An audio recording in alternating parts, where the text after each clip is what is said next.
At first, when obviously in any program, you see the price up front, you're like, ooh, hold on.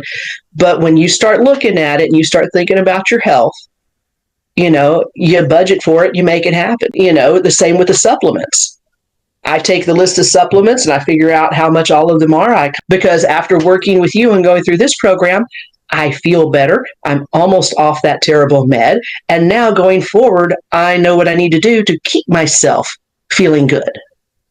And that's exactly the way I look at it is you may be paying to work with me now, but I'm going to leave you so good that it's going to pay off forever. And even if you look at the price of the supplements, well, compare that to the price of the medications. Yeah. Okay, yes, I still take a half a prescription or a half a pill every 4 days. I got a jar of 90 of them. They're going to last me, and I'm not going to refill it again. And I know I'm not, because it's going to last until I get off of this. So you save that money. Yeah. And now you don't need to go to doctors and have copays anymore. And not them.